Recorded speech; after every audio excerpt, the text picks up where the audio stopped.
This week in the Lectures in History podcast, a discussion about slavery in the northern colonies. University of South Carolina professor Nicole Maskiell teaches a class on the early development of slavery in the northern American colonies. Professor Maskiell also discusses the relationship between American religion and slavery in both the North and South. The University of South Carolina is located in Columbia, South Carolina. Before we get to this week's episode, we want to take a minute to ask for your help. Your financial support will ensure that C-SPAN can continue to produce podcasts that inform you about national politics, introduce you to the latest nonfiction books, and provide valuable historical context to today's news. Make a donation today and be a part of C-SPAN's future. Visit c-span.org/donate. Well, welcome everyone today. Today I wanted to start with a story that is near and dear to my heart. Some of you may already know the story or have heard the story, but today we're going to be talking about an unexpected slavery. And unlike the other weeks, this week we're going to be talking about the part of history that I do my research in. And I wanted to start with the story that started me in history, because I did not want to be a historian when I was where you were. I was interested in doing international relations or anything else. But I had to take a class in order to kind of fill my requirements. We all know how that goes. And so I chose a class, Material Culture in Early America. And I thought it would be an interesting class. But when I got there, I realized that the final paper was on an object. And it was 40 pages on an object. And I thought, oh yes, I'm about to fail this class. I really shouldn't have done this. But I stuck by, and I found my object. And the object I found was a tombstone, a grave marker for a young girl. She would have been considered a teenager. And she was named Cicely. And I got really curious about this person, right? Like, why did she have this marker? I mean, markers are expensive. If anyone knows anything about, even today, trying to get a tombstone is not an easy feat. And so this is something that really stayed with me, really got me kind of wondering, and it's what pulled me into history. And so I wanted to share the marker with you. I know I've talked to you about kind of the story in the past when we first met, but I wanted to show you the marker just to show you what evidence in history can do to kind of change your perspective, right? And make things a little bit different. Because this marker wasn't, in a cemetery in Charleston, South Carolina, or somewhere in Virginia. No, this marker was across from the main kind of Harvard Yard in a small cemetery known as Old Cambridge Burial Ground. And I was completely blown away to find out that there had been slavery in the North. This is not something that I knew about, I'd even heard about before. And so I knew, wow, this is a really unique thing. There must be a lot of things written about it. Well, there wasn't.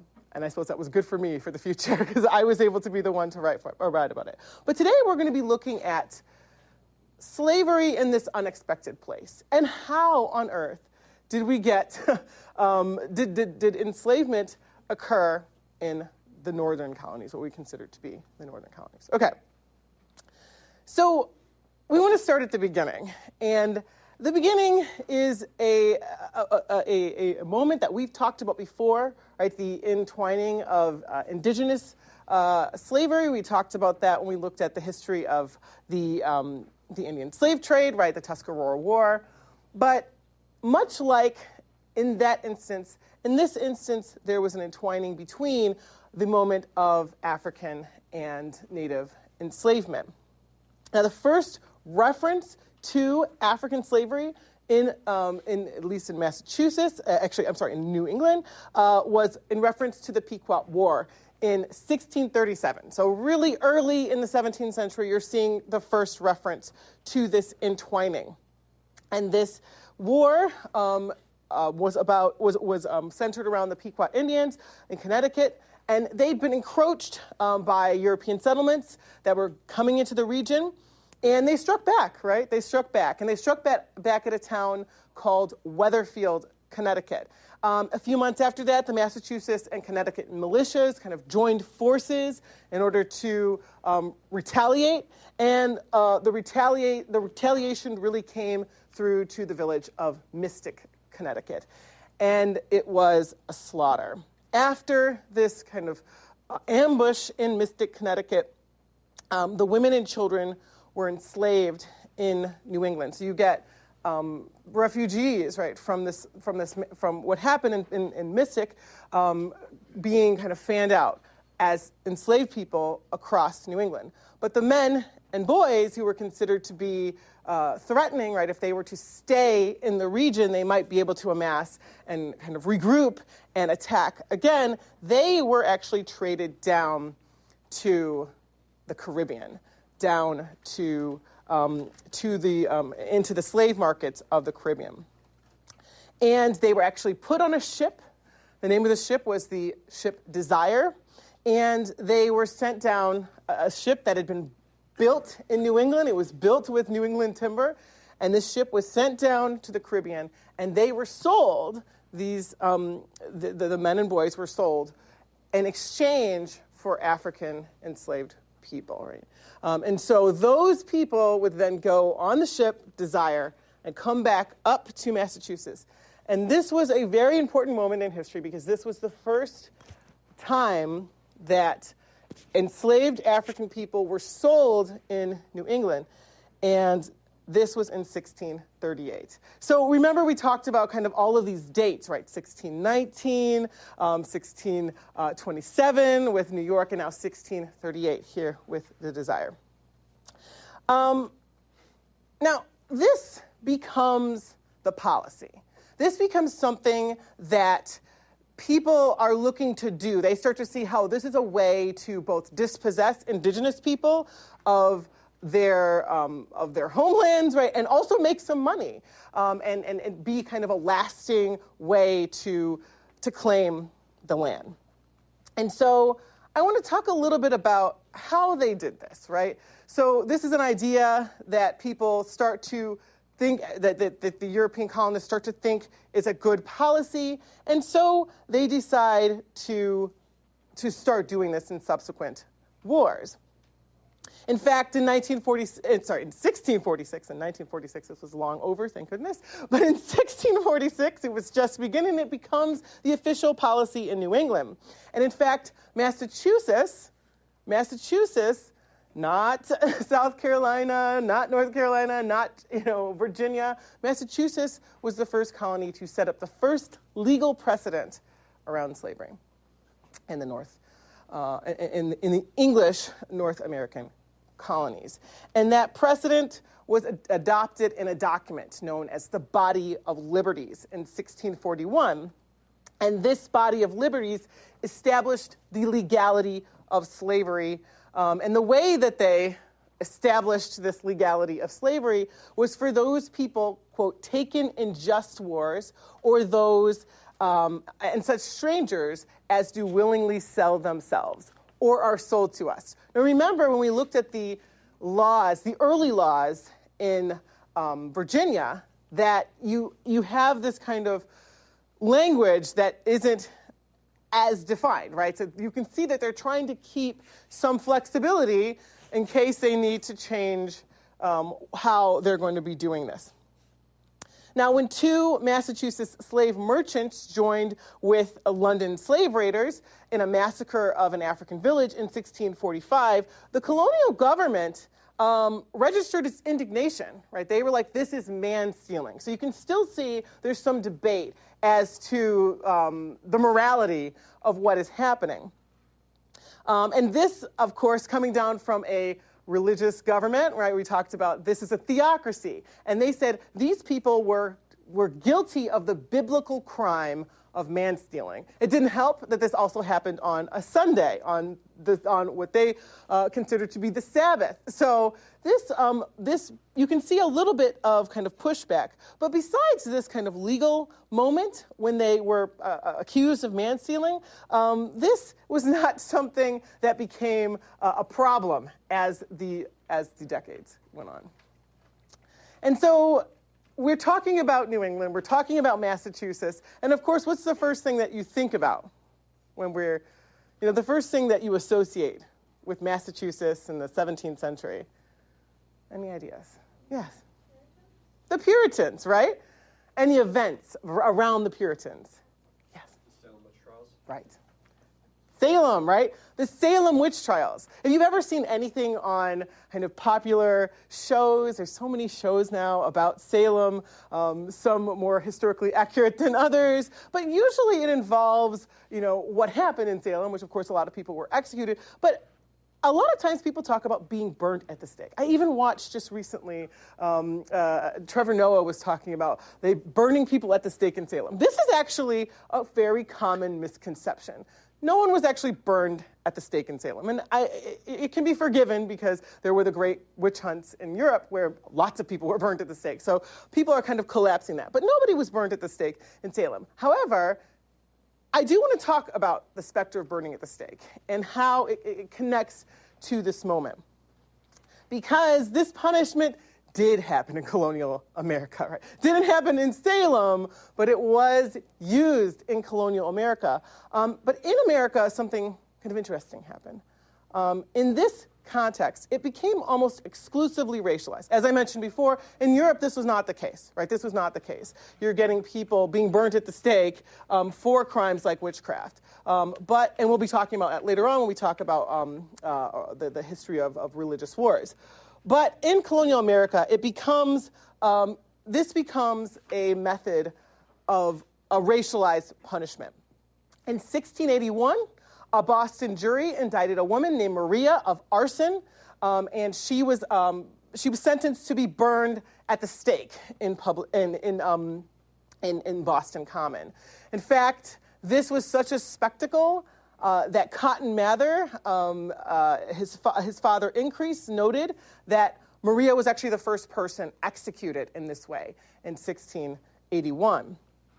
In fact, it was such a kind of horrific moment, right, this publicly burning someone at the stake, that Cotton Mather described her end in his book, Magnalia Christi Americana, as a picture of hell. And this becomes a touch point. It becomes a way of also increasing the horror, right, and enforcing this system of enslavement that is so connected to warfare, right? This system started in light of these as a war tactic. All right. And now that you have this background, I want to tell you another story. I started with a story about kind of how I came to this being interested in this. And I want to tell you a story that takes place a long time before. And that's the story of Schenectady. So Schenectady is a small town in upstate New York. And in the 17th century, the final decade of the 17th century, it was in the center of a real kind of contest of control. And it was right in the middle of Haudenosaunee. Remember we talked about territory and that kind of trade route into French Canada. And this was something that the English at this point and the French were trying to make a claim on. And so on a cold and very snowy day, on Sunday, February 9th, 1690, this borderlands town of Schenectady was attacked. And it was attacked by a joint expeditionary force of native and French fighters who were coming down from Canada. Now, by the end of the day, most of the inhabitants of Schenectady were slaughtered. 60 inhabitants lay dead. An additional 27 people were taken into captivity, while only 2 of the people who had attacked lost their lives. So this was really a rout, right? This was a really dramatic and traumatic moment for the community. And it was one that really attacked and hurt the enslaved community in an outsized way. Now, as you probably know a little bit about the history of slavery, as we've talked about, in the North, there weren't as many enslaved people as there were in the Southern and Caribbean colonies. But as a proportion of the population, a much higher proportion of enslaved people were killed than than others. And this is kind of the first salvo in a series of attacks. So we've got Schenectady in 1690. And then you get these attacks kind of spreading out into the heart of Maine country into Maine, and then you go to into all other sort of kind of towns. And these refugees would be coming out of places like Schenectady, like Maskiell, and they were traumatized, right? These are people who had seen their family, killed in the most brutal way, burned in front of them, and they were coming into places like Salem Village, right? They're coming into places like Salem Village with this experience of trauma. And one historian, Mary Beth Norton, argues that this experience of trauma affected them. And actually, if you look at the backgrounds of some of the Salem accusers, they're coming from these towns. They're coming from this atmosphere of violence. And so in this section, and when we're thinking about reading our documents, I want to think about how do these moments of trauma, right? Keep this in your mind. How do these moments of trauma affect the way that European colonists think about the peoples around them that are different, right? How does it change their perspective of differences? Well, I wanted to give you a little bit of an example before we think about this and work through our document together of one such person who struggled with this notion. And that is this man right here, the Honorable Judge Samuel Sewall. And I don't know how honorable he was.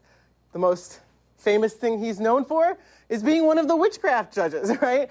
Samuel Sewall was involved heavily in the witchcraft crisis. One thing that is notable about him is that ultimately he is the only one who at the end says, wow, I really messed up. Like, I was totally wrong. And he made a public apology in front of his congregation saying, look, mea culpa, you're right. We just killed a whole bunch of people for nothing. But he's important to the history of this moment.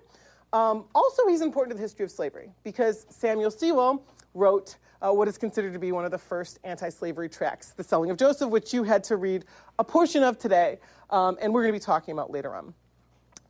But Samuel Sewall, like many other people, had seen accounts of this moment. And these accounts were really circulating, not just in the North, but you see some accounts going down as far as the Caribbean of this description of the horror of Schenectady.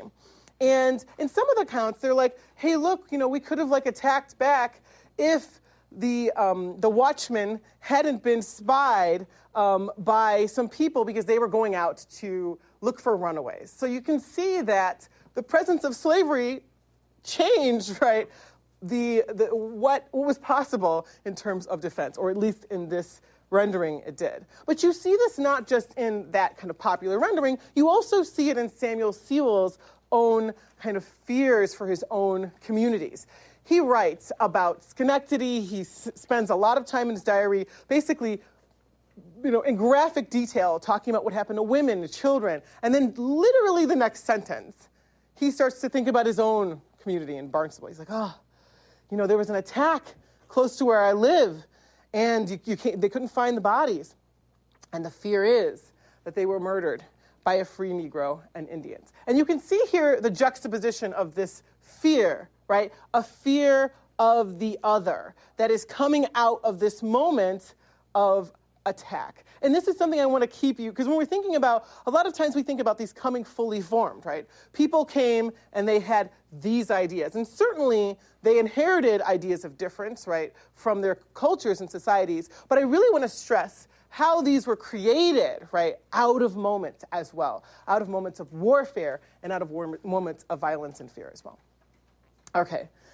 Now, another thing that is often associated with New England, and you probably know this, is the forest, right? The wilderness, the northern woods, this idea, this notion. And it comes out of poetry. Henry Wadsworth Longfellow's long-form poem, Evangeline, starts with, this is the forest primeval, right? This idea of the forest. And of course, if you had to read, I did when I was younger, I don't know, they make people still read this, The Scarlet Letter, right? This evocation of the forest being somewhere where the black man, who is, of course, an allegory to the devil, but we'll talk about kind of why the terminology is used, was there to kind of come and take people's spirits or souls. Well, I wanted to kind of draw attention to Henry Wadsworth Longfellow's ancestor and his diary. And he recalls, just 4 years after the Schenectady Massacre, that he's part of an expeditionary force that leaves from New England and is going to go to New York. And he's not alone. Along with him are a few other important people from New England, including the person we just met a slide ago, Samuel Sewall. And they've decided to take this journey into a place that he records in his diary as a hideous, howling wilderness. And along the way, he meets a person that he doesn't think belongs there. He, quote, met a Negro coming from Albany, end quote. And there they determine him to be a very suspicious man, right? So they're in the forest. They're meeting this person that they don't think belongs there. This accosted traveler would say, hey, look, no, I'm not. I'm actually supposed to be here. I'm a soldier from the fort at Albany. But this group was not going to be deterred. They were like, look, we decided we were going to tie him up and we were going to and make sure that he couldn't attack us. So they tie him up. And this person who had already told them that he was a soldier from the fort was quite adept at getting out of their bonds, and he was able to escape, right? And they wake up in the morning and he's gone. And so they're like, oh no, this person, he's gotten out of our hands. So they continue their journey on. And you can see this in his diary. He says, though we saw him no more, yet we thought of him. And later on, he continues to kind of discuss this with other people he meets in Albany. And so I wanted to kind of end with this note, right? This idea of this fear and how this fear doesn't just affect people in 1690, right? It starts to continue on. And people are using their experiences of runaway, right, of trying to get people who are trying to self-emancipate in order to inform this notion of fear and violence of the other in a place that is unfamiliar. All right. Well, I want to come back to Samuel Sewall, and now we're going to have a little bit of discussion for the document that I had you all look at that I'm also going to project here today. Well, after all of this happened, a decade after Schenectady, short decade after the Salem witch trials, which of course happened after Schenectady, Samuel Sewall writes The Selling of Joseph. And this, as I mentioned before, was one of the first anti-slavery tracts in the English colonies. Now, here is what I had you all read for today's discussion. And I'm going to read it here for you just to kind of get the feel of what it sounds like. And then I'm going to have you answer this question. What early ideas about racial difference can you see in this excerpt taken from Sewall's work? And he wrote the following. And all things considered, it would conduce more to the welfare of the province to have white servants for a few term of years than to have slaves for life. This is his main argument, right? We always say, look for the argument. And here is the reasons he gives. Few can endure to hear of a Negro's being made free. And indeed, they can seldom use their freedom well. Yet their continual aspiring after their forbidden liberty renders them unwilling servants. And there is such a disparity in their conditions, color, and hair that they can never embody with us and grow up into orderly families to the peopling of the land, but still remain in our body politic as a kind of extravasate blood. Moreover, it is too well known what temptations masters are under to connive at the fornication of their slaves, lest they should be obliged to find them wives or pay them fines. Okay, so now as we've kind of thought about how people construct their arguments, I want you to use those resources that we use to look at historians and scholars' arguments to deconstruct what Sewall is thinking about, arguing about, and the different types of ideas about racial difference that you can see in this excerpt. So I want to just kind of go around the room and see what you thought about what Sewall is thinking. What are some things that jump out to you in terms of examples of racial difference that Sewall is using to make his argument that, hey, look, we shouldn't have slavery here? Any ideas? Yes. Well, it's interesting that he just sees them culturally as completely like irreconcilable. Basically, he's already accepted that African people are too different from us to coexist, and so he advocates going back basically to indentured servitude, which is interesting. Yeah. Yeah, it's really interesting because he is, as you say, making a cultural argument, right? And this is an argument that obviously, he has a lot of different reasons for it. But you're right, what he's advocating for going back to is this earlier state of indentured servitude, having white servants for a term of years, which is an interesting perspective to think about when he's writing this, right, at the turn of the 18th century. How many white servants for a term of years are in the place that where he's writing from, Boston? Any other thoughts about what ideas about racial difference can you see in this excerpt taken from Sewell? What are the things that he considers to be markers of difference in this excerpt? Yes? He says such a disparity in their conditions, color, and hair. So he's basically describing even down to physical characteristics. Yeah. They're, I guess, lesser than he sees white people as. Yeah, this is actually a shocking point. I'm so glad you pointed it out. The physical characteristics that he uses to kind of talk about difference. There's been a big argument among scholars about this. When did people start thinking that skin color or physical characteristics made people different? Because before, what did we say it was, that people thought was was one of the determinants of difference? Do you remember?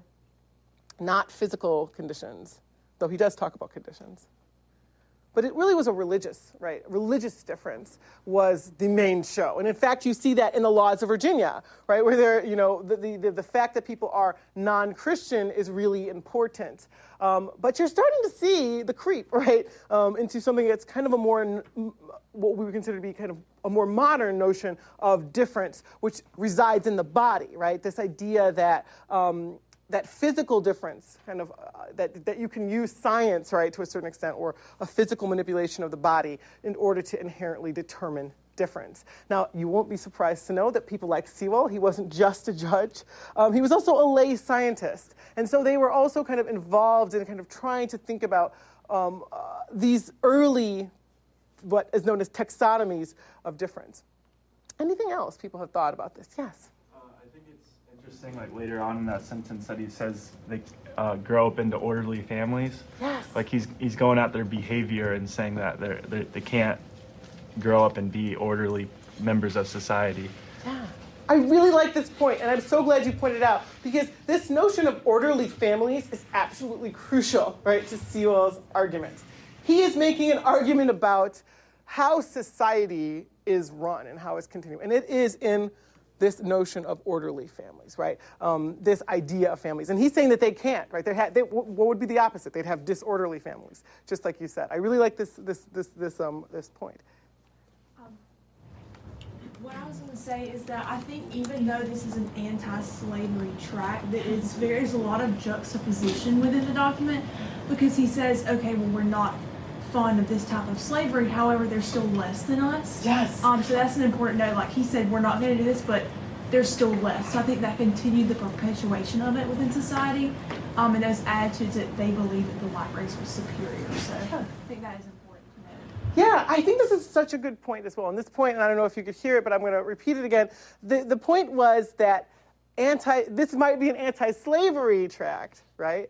But it's not an equality tract, right? This is still something that would be predicated on the superiority, the assumed superiority of, and he's also, one thing I think it's interesting to point out is he's saying white servants, right? He's not saying English servants, right? He's making a racial argument here. And I think this is a really important point, that this is central to his argument. He's saying, look, we shouldn't have slavery, but not because slavery makes humans unequal, but rather that it could destroy our community by bringing in undesirable people who are less than. Does that make sense? And I think it's such a good point. I'm so glad you raised it. I think I saw one other hand. All right. Well, let's think about what are what would happen after, right? We're here at the beginning of the 18th century, right? You're starting to see Samuel Siebel, who's coming out of this history of fear, coming out of this warfare. He had been involved in the transatlantic slave trade. Now, him writing this tract was very, very controversial. In fact, he didn't publish it in his regular publisher, because he was a guy, he liked to publish things. He actually distributed it, not secretly, but privately among some like-minded friends. So his ideas, while, they weren't kind of founded on the notions of equality, they still were very, very controversial. So much so that he was actually dating a woman. He was an older man, and his wife had died, and he was on the dating scene again. And she found out that he held these ideas, and she dumped him. So this was controversial, what he's saying. And Samuel Siebel, because he had to be in the mix, he became involved in something else that was happening at this time as well. And this is a case, an early case, surrounding an enslaved man named Adam.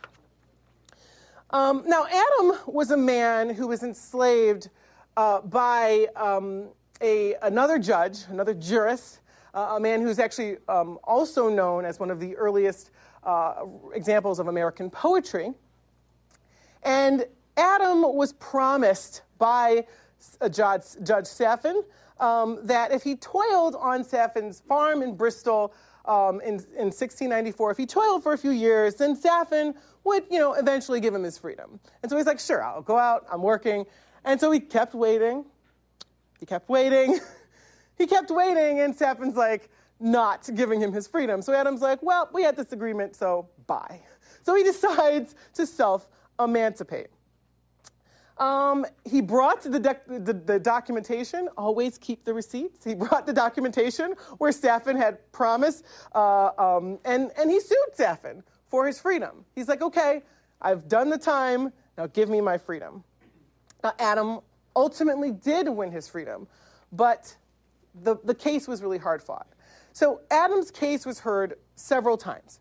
First, before Samuel Sewell, then subsequently in a court that included Saffin as judge. So you're kind of seeing there might have been a little bit of a conflict of interest there. Saffin, being a jurist, was able to kind of jury intimidate.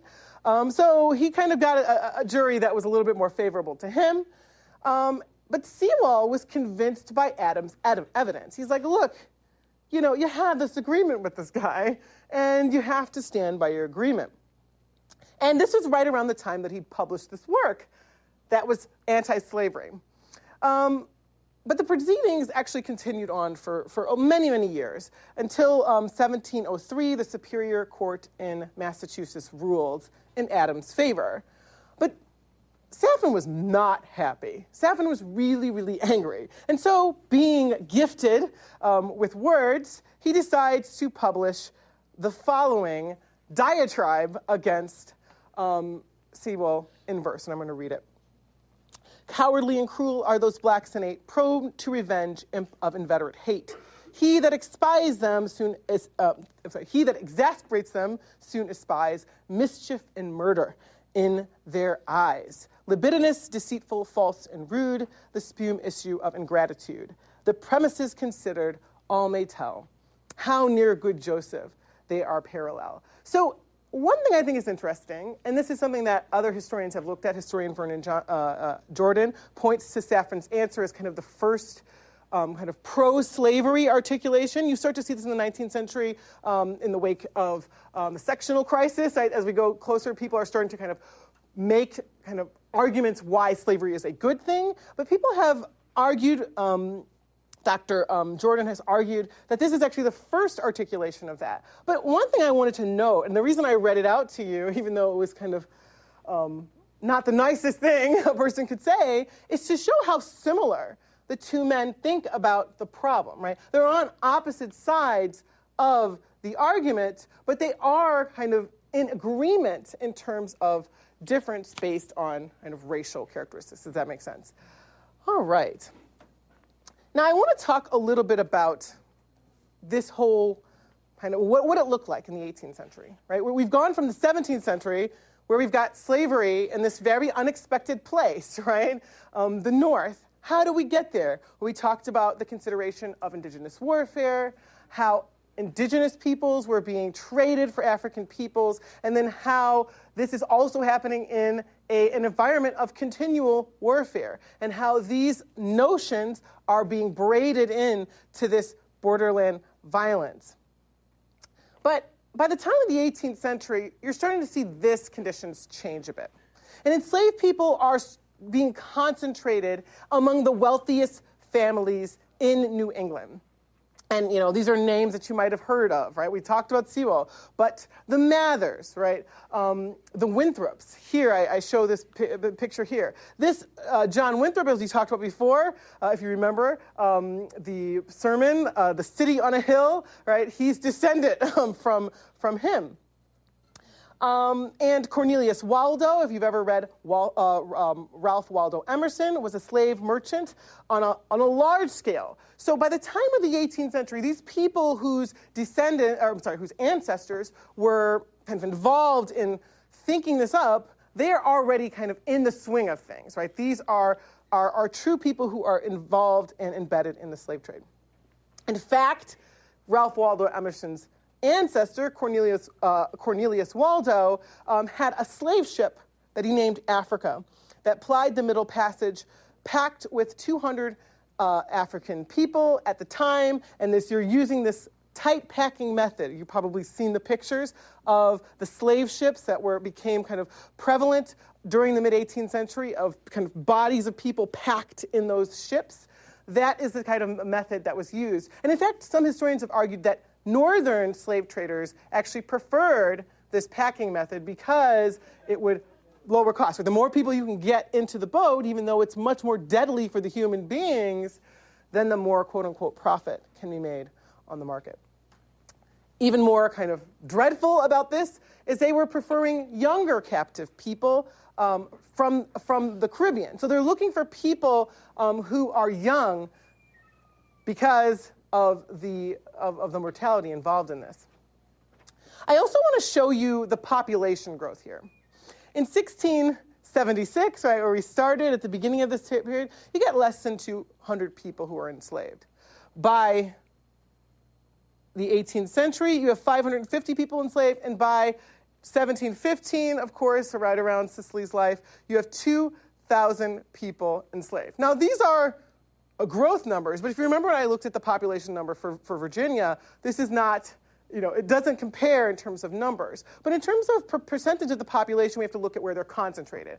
All of these people basically are serving the wealthiest families. So they're concentrated in places like Boston, around the educational centers, right? By now, Harvard College was established in the colonies. So you've got people at the college.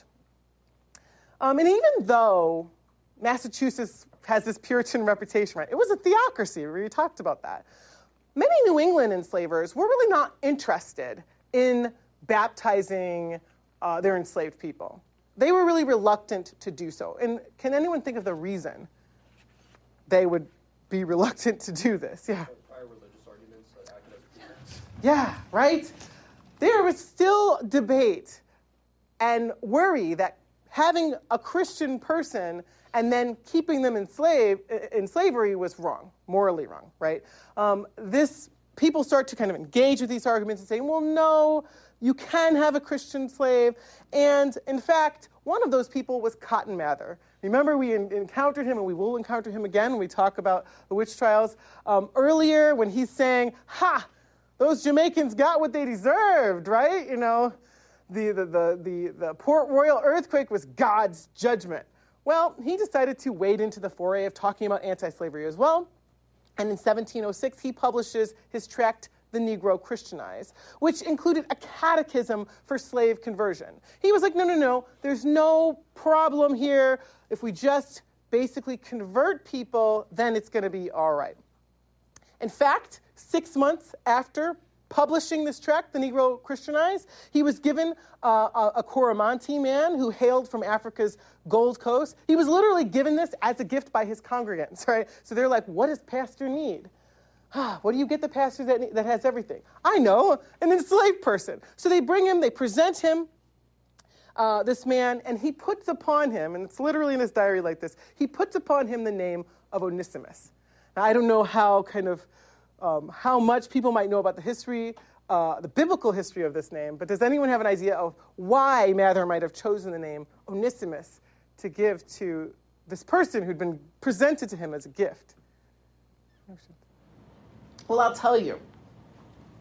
In the book of Philemon, there was an enslaved man named Onesimus who had run away from his master. Now, the Apostle Paul in the book actually admonishes Onesimus to return to his master because they're both Christians. And Onesimus has been called to remain in service to his master. So this is why Mather's like, look, this guy is going to basically be a case study, right, for my brand of slaveholding. And Onesimus, when we get back to talking about kind of the history of disease, he actually becomes crucial to some of Cotton Mather's lay experiments around vaccination, actually. A smallpox epidemic hits the area, and Onesimus gives Cotton Mather and other enslaved African people in the area some ideas of how this was done in Africa. And of course, it was a proto type of inoculation. People were so mad about this inoculation. They thought that enslaved people were telling him this. He was getting it from faulty people, and that these inoculations could kill them. They were so mad and so furious that Cotton Mather and his friend Zabdiel Boylston were doing this that they actually firebombed his house. They literally threw Molotov cocktails into his house. I don't know if they were called that then, but that's what happened. So this is something, thinking about how this all intertwines is something I like to do and something we're going to be doing together. But enslaved people did get baptized. They did get married in this context. And many of them used this as a moment to kind of assert their humanity. Like, for example, historian Gloria Whiting talks about a case where an enslaved man, a father, and usually fathers weren't recognized officially in the record, he made sure to come to his child's christening and hold up the child in front of the congregation in order to basically show his relationship to this child. And these enslaved people, as I said, were in the places where the wealthiest people congregated, including Harvard College at this point. It wasn't necessarily Harvard University, but also this became part of the founding of these universities. In fact, another historian named Craig Wilder, in his book, Ebony and Ivory, Slavery and the Troubled History of American University, talks about how this connection between elite people and the founding of universities were combined. For example, the Bowdoin Prize, which is a really prestigious fellowship given at Harvard, as well as Maine's Bowdoin College, is actually named after Governor James Bowdoin, who purchased enslaved people. He was heavily involved in this trade. In fact, during the mid-17th century, Thomas Hubbard, who is the treasurer of Harvard, was involved in the slave trade. So now when you think about kind of modern day discussions of slavery in the university, we have our own here at South Carolina. This is all kind of going back to this historical moment, right, of how do people engage with and create the type of situations we're going to talk about. The chairs of many colleges and universities, like Yale, Rutgers, Columbia University, were actually established, right? When we establish a chair, if you're a professor and you have a chaired professorship, that means that some donor has invested this chair with money. And the first and the earliest chairs were invested by proceeds from slaving voyages. So this is where we get this community and connection. But now I've talked a lot about kind of what people at the top were doing, right, how they were determining people's lives. But I want to talk a little bit now about what the people who were enslaved were doing and how they reacted and resisted to this. Now, resistance, which is another topic we'll be talking about today, among enslaved people in this took many forms. One, you get some enslaved people presenting themselves as unfit workers, right? One woman enslaved to a Boston woman named Alida Vetch actually was counter-negotiating at her sale. Her enslaver was like, hey, I need to sell this person. She's great. She's going to be wonderful for you. And the woman, of course, because she's a person and she can talk, was like, I'll be terrible. I'm always sick. You don't want me. Oh, that's too high a price. So this is the kind of thing that enslaved people would do in order to kind of counter and assert a certain amount of autonomy.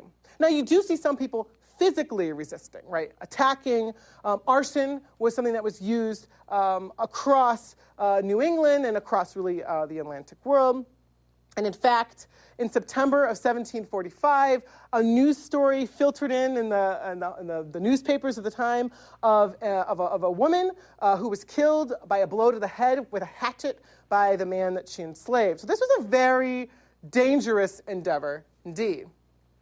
Some people, they left, right? They fled. Sometimes they were going to places, right? Sometimes they were looking for permanent emancipation sometimes with indigenous people, or sometimes going to French Canada. Now, French Canada was certainly a very tricky proposition. And why would they think they could go to French Canada? Any ideas? What could they have that the Canadians could possibly ever want? I think I heard something. Any ideas? What might these enslaved peoples have to trade in French Canada that the Canadians might want? Yes?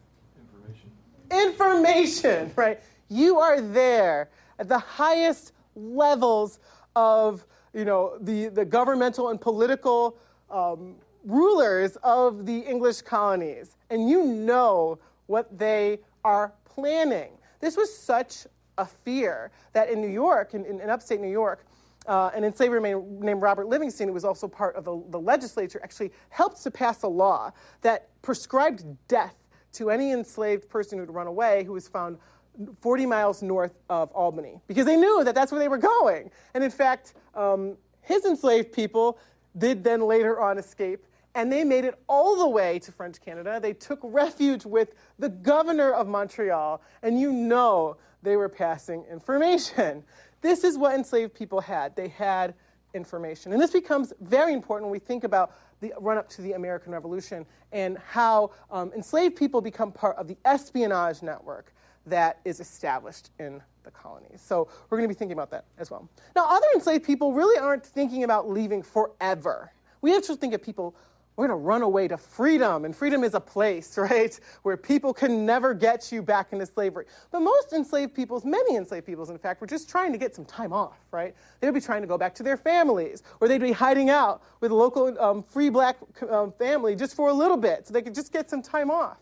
And others did want a more permanent solution, and they were going to life aboard merchant ships, right? We talked about enslaved people who were involved in pirate ships, but many enslaved people had nautical knowledge, and they would use these ships and the fact that they were away for a long time in order to be ports of freedom. I wanted to kind of think about, when we look at this last document, we're going to take some time at the end here of our discussion to look and talk about this runaway slave ad. But before I want to do that, I want to introduce you to the notion of what you can learn from these runaway slave ads. Now, we've talked a little bit about them before. This week, I had assigned you some readings that talked about them a little bit more, and I wanted to take you through the history of how we get there in order to talk a little bit about this. So Samuel Sewall's ministerial colleague, a man named William Wellstead, was a slave-owning friend, and he appeared frequently in his correspondence. On April 13th, 1747, Samuel Wellstead posted a runaway slave advertisement in a local newspaper.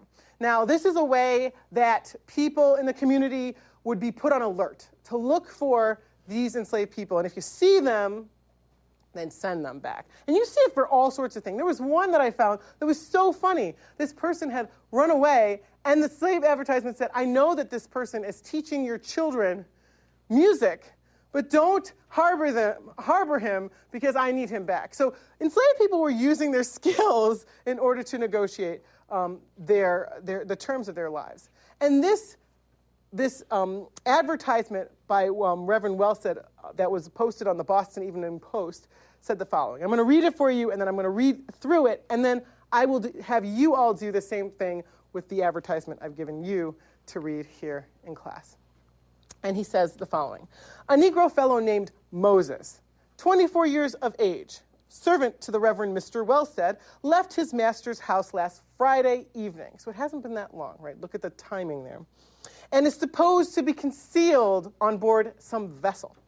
He had on a blue coat and a leather jockey cap, but is suspected to have furnished himself with seaman's clothes.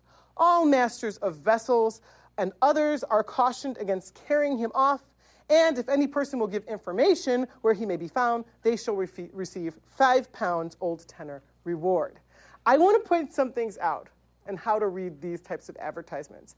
One thing I think that's interesting is the good Reverend Wellstead talks about a Negro fellow named Moses. Does there anything sound peculiar about this? What does his name tell you a little bit about the circumstances of his enslavement, and also something that might be a little ironic in the Reverend's choice of his name? Like we led others to freedom.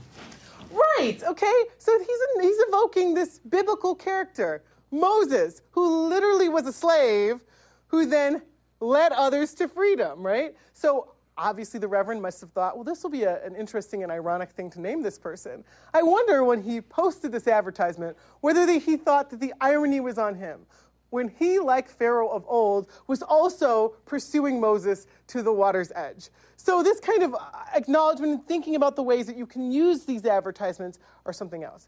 Now, the other thing I wanted to talk about is the things that he's wearing. So I want to say this again. He had on a blue coat, a leather jockey cap, and but is suspected to furnish him seaman's clothes. What can you learn? What do you think you can learn from looking at the things that he's wearing? He had on a blue coat, a leather jockey cap, but is suspected to have furnished himself with seaman's clothes. Yes? I think we talked about earlier in the course how it was odd for blue, or blue was like a very uncommon color, or sort of like a wealthier color. Yeah. And with the leather, I mean, he was probably trying to position himself as a more skilled laborer. Yes. Or put on a different appearance, yeah. Yes. He's trying to, because a lot of times we see enslaved people, they'll talk about osnabrigs. So there'll be certain types of fabric enslaved people's used. And so, yeah, you're starting to see him kind of putting on a clothing that really denotes wealth, right, and to a certain extent, a kind of a wealthier person. And it could just be that this man was kind of like was his valet or was doing something like that. But yeah, you're absolutely right. But notice that he's going to furnish himself with seaman's clothes. Yeah. Sounds like he's trying to get on a boat. Yes, right? Not only is he going to get on the boat, but somehow he's ready with the costume. Like, where did he get these seaman's clothes? How is he able to get them? You're absolutely right. The fact that he's not just got the skills, but he's also dressed to kill, right? He's got the costume. Now, with the end of class, in the last few minutes here, we might have a little bit of time to look at this final advertisement. Now that I've done it with you and the Reverend Mr. Wellstead, who was looking also for his Moses and following him to the water's edge, I want you to do the same thing. And I want you to look at this advertisement that I gave you. And I want you to first identify and name the details about Dick, who is the person who is in the advertisement, that Robert Grace, his enslaver, includes. Pay specific focus to the type of skills that Dick is said to possess, and why that would be important. Why would it help somebody running away to have these skills? And then finally, why would he mention these skills? Right? Why would Robert Grace, who's looking for this enslaved man, mention the skills that he mentions in the advertisement? So first, because we don't have the text of the advertisement, you have it before you, tell us a few of the details that Robert Grace includes about Dick in the advertisement. What are some of the, and you could just read it out if you feel comfortable. Yes? He had on a brown coat lined with green, a shirt and trousers, shoes and stockings. So it's kind of like what we saw last time. Like he has this nicer clothing on and he's trying to disguise himself as like a higher member of society. Yeah, so he's got this very detailed description of his fashion choices, right, of what he's wearing. This is something you see a lot in runaway slave advertisements, this detailed description of the clothing that they're wearing. Why do you think there is that detailed? I'm going to have that second thing. Yeah. The Ozen Briggs is what you mentioned before. That's kind of like that really rough-hewn fabric, right? Exactly. And that fabric, oftentimes it would be a signal. Like if you saw someone walking around the street and they were wearing that fabric, that showed the class they were in, and it showed that they were likely an enslaved person. So you do see a lot of enslaved people sometimes putting on layers or having a change of clothes or stealing, right, their enslavers' clothes because they're expensive, and what can you do with clothes if you have a whole bunch of clothes on? Yeah. You can sell them, right? You see them using their clothing in order to continue their kind of life on the run. All right, what are some skills that Dick possessed? What are some skills that he possesses? In the text of the advertisement, any skills?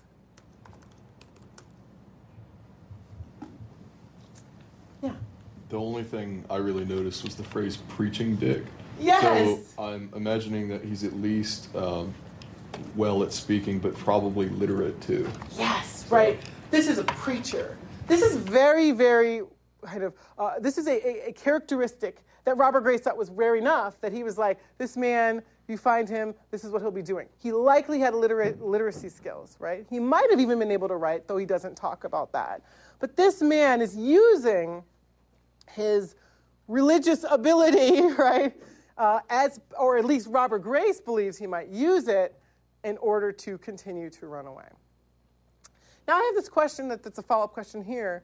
Why would he even mention? Why would that be something? He's paid money, right? If you put an advertisement in a newspaper, it's a spread. You see what it looks like. He's paid money for the printer to do this, and he has a certain amount of space.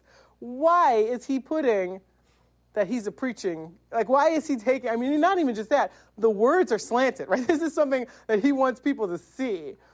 Why would you do that? Why does he spend money on that? Why do you think that would help him? Yeah. As you mentioned earlier, you might be looking for work in that area, so it's an easier way to identify him. Yeah, right. It can help to even identify the people who might be thinking about, oh, I saw this guy, and he was, like you're saying, if he's looking for work or if he's like in the area, that people who see this will be like, oh, yeah, I remember a guy like that. Like he might be like a great speaker. Yes. And so like people recognize that, oh, like he like speaks like better than the other slaves, so he might be the person. Yeah, I think this is a really, really important point, and I'm going to say it again. The idea that he might be a better speaker, that he might have, the gift of gab to a certain extent, and that would, signal him as different. You do see this in other advertisements where you see enslaved people who have some sort of, they focus on the type of voice they have, whether it's, they speak with an accent or they are shy in some way. They will talk about this. I think I saw another hand. Yes. By mentioning that the enslaved person had skills, it kind of shows the people of the town that the owner really values them and wants them back. So that might be a bigger incentive for the people of the town to return them because they know the owner will pay up and actually want the enslaved person back. Yes, this is really a very good point. I want to point this out again, that this shows, the skill shows this is a skilled person that is of value, right? And that this might also show that the enslaver might want the person back, right?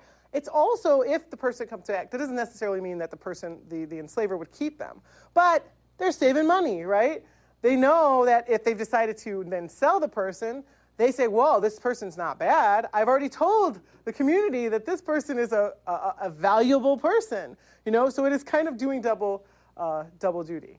Well, okay, so I wanted to thank you all for taking the time to look through these documents. We've kind of gone from the beginning where we have a much more ad hoc moment of enslavement to the codification of the laws, and then finally to looking at how it gets into popular culture, right? How it gets into the early newspaper culture. But now I wanted to leave a little bit of time for the question and answer and open it up a little bit more to anything that you wanted to ask about this topic. Yes? Why do you think that Northern slavery is kind of brushed over and not as talked about? I love this question, and it is, why do you think Northern slavery is kind of brushed over and not talked about? Well, I think that narratives are powerful, right? Narratives are powerful, and it's something that people have always known, probably since the dawn of time, but certainly since these first kind of, this first era that we're talking about.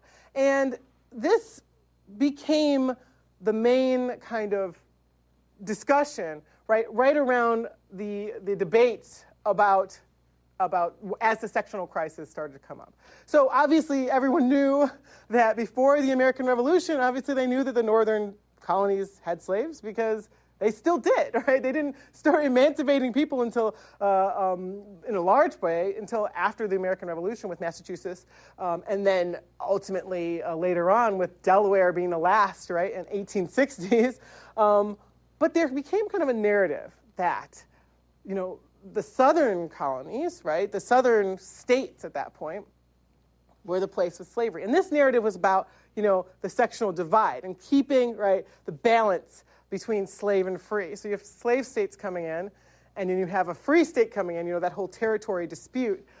It started to become kind of shorthand to be like, the North is too free for slavery, right? And this actually harkens back to other discussions where there was even discussions that England itself was too free. Now, of course, this is an opening to actually a fissure that enslaved people during the time of the Somerset case used, right, in order to get freedom. And we're going to get there, I promise you.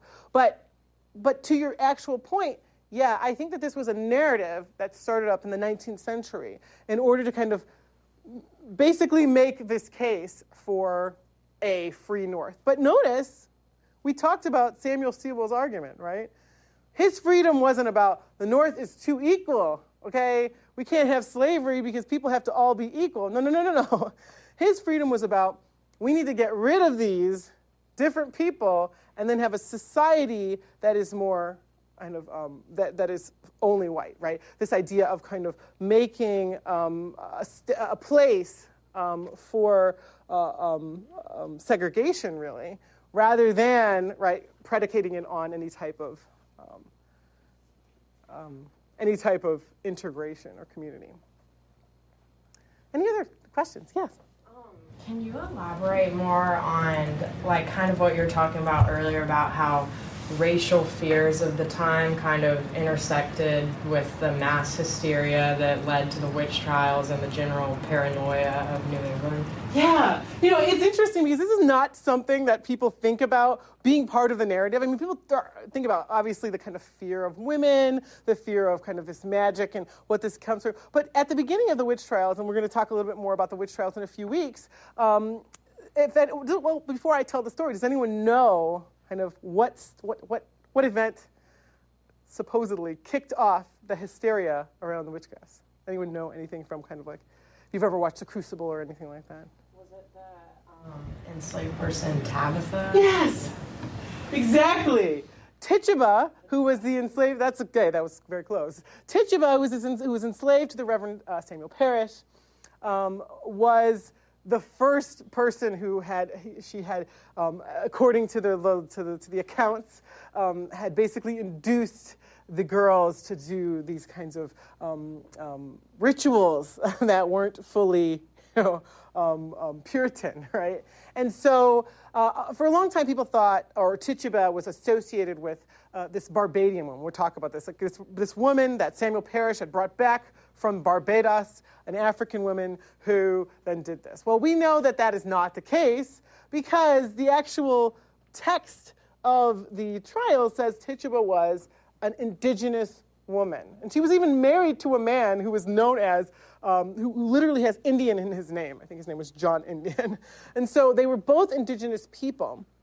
And that brings us to this kind of the combining of this. There were enslaved people of African descent who were pulled into the Salem witch trials. So yes, not only is it part of the narrative, they were brought before the community, Mary Black, brought before the community and bound up in these trials. Interestingly enough, though, they were not put to death. In fact, Tituba basically was like, yeah, I'm a witch. They threw her in prison, and then she survived the trials. And that is actually a way that some people did survive the trials, by just admitting, right, sure, you're right, and don't kill me type of thing, and then they survived. But yeah, I think that in thinking about how this is a deeper history, that's not only, I mean, it is, of course, about gendered violence, it's about, paranoia, fear, but also about the types of things that people start to think about each other and how people were othering people is so crucial. I hope that elaborated enough. Any other questions? Yes? Seawall, like you mentioned earlier about ordered families, would this be the time that the American nuclear family would start, the idea would start springing up, and just comparing it to I guess African societies and how they necessarily wouldn't be the same as the American nuclear family? Yeah, I really like this question. I'm going to repeat it. The idea that with Seawall talking about families, was this a time of kind of the notion of the American nuclear family coming up, and also that that in contrast to African societies and how there was a kind of a different idea of family structure, and that maybe this is what he's talking about in terms of them not, is that kind of the gist of what you're asking? Well, yes. Yes and no. So Seawall's coming from this kind of earlier notion of the family being the basis for society. We talked a little bit about this earlier, but we're going to get to it even more. Right at the top of the kind of societal family is the father or the king, right? And then you are all his children or subjects, right? And so the family was really crucial to understanding society at the time, even more crucial than the way the family comes into kind of the idea of the nuclear family. This was society writ small, right? The father was the king, and everyone else was their subjects. Even servants were considered part of the family. Sometimes people talk about the kitchen family in a kind of associative way, in a kind of formal way. So yes, this is what Seawall is talking about, right? That the family, the society as family, he's saying they can't kind of get these other people who are so different being put in. I think it's such an interesting point that also to juxtapose that from how he might be a little nervous about how different culturally, right, the different notions of family would be and what that might do to the society. I think that's a great idea, and maybe you can choose that for to explore that in the final paper. I think it's really, really interesting. Yes. I thought the article on Samuel Maverick was really interesting, actually, and the amount of speculative history that had to be done about it, because it was one little source, and then she had to use contextual sources to sort of piece together a story. Why do you think that there are 0 personal papers that have survived? Do you think it's a case where they're maybe being held onto by a family or ended up in some box lost there? But she was like, there are no first-hand sources from this family, even though they were a wealthy, large plantation-owning family. Yeah. So this is a question about the article that we looked at that was assigned for today, "The Cause of Her Grief: The Rape of a Woman" by Wendy Warren. And in the article, there's these papers, and she talks about there's no real papers that really attest to what happens during this case, that she's kind of painstakingly reconstructed out of silences, out of fragments, and how to do that. So the first kind of point was about the speculative nature of that and the reason that we don't have these documents. I would like to bring up again the Salem witch trial as example, right? So many of the documents that we have were donated by families, right? And I went to the Massachusetts Historical Society once, and they gave me a story about how literally members of some of the families that were involved in the witch trials, later generations, like in the 19th century, they were so ashamed of their family being associated with that they would come and they would sit by the big roaring fireplace and they would go through the papers that looked bad and they would just throw them in, throw them in. So there's some willful destruction and construction of family histories here, right? People don't want to be known as, the people who killed a bunch of innocent people, right? But at the same time, The survival of papers can be difficult as well, just from the passage of time, but also what people think is important, right? People might not have thought that this is really that important a paper to remember. I do a lot of work in the Livingston family papers, which are huge, right?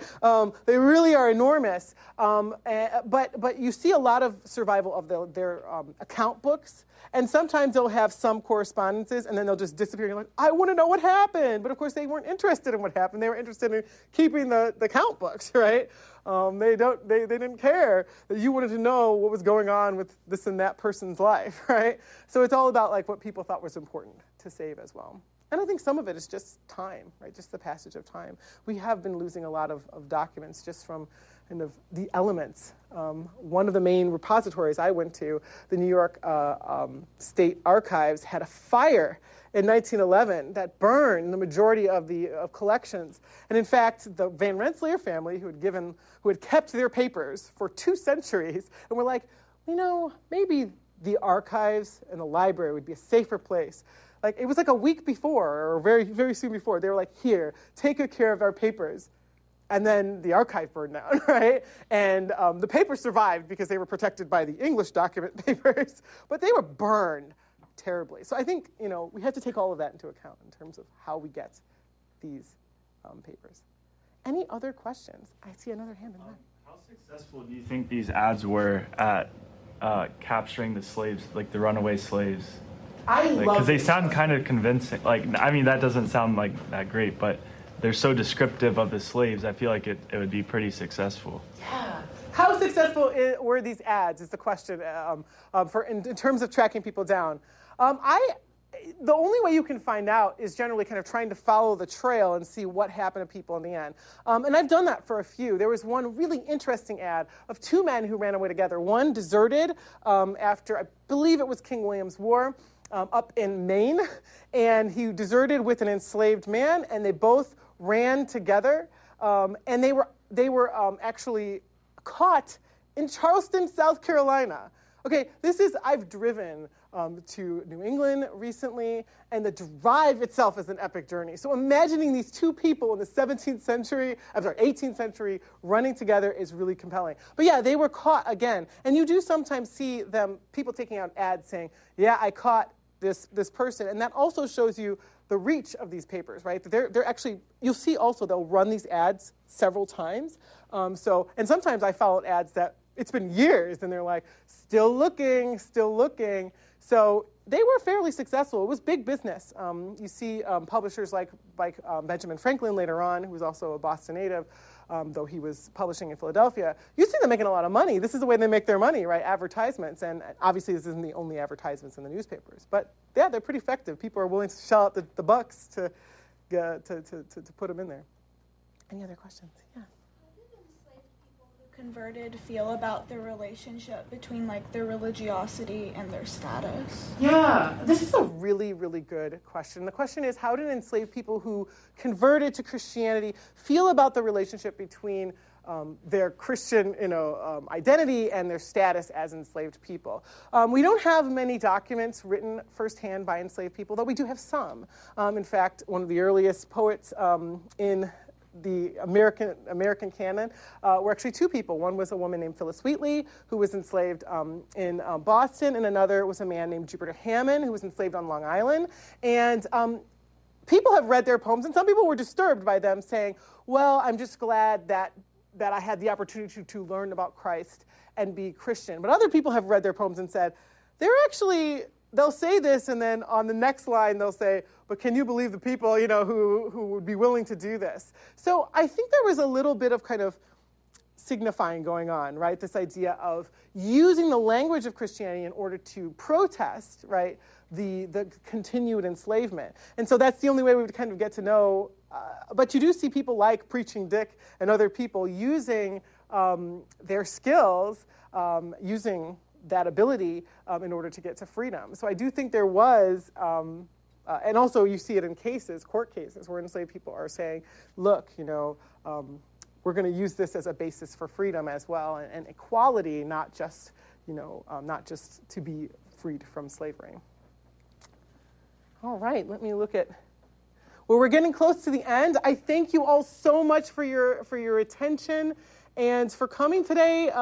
And if you have any other questions, of course, you can always ask me, and I'll see you all soon. And if anyone needs to sign in, I have the sign-in sheet as well that I can kind of start over here. Does anyone need to sign in? All right, we got a few. I'm going to go around this way so I don't get the glare in my face. Thanks for listening to C-SPAN's Lectures in History podcast. If you're interested in hearing more history, check out Season 2 of the Presidential Recordings podcast. The second season focuses on taped conversations between President Richard Nixon on topics ranging from the Watergate scandal to his nominees for the Supreme Court. The Presidential Recordings podcast is available wherever you get your podcasts.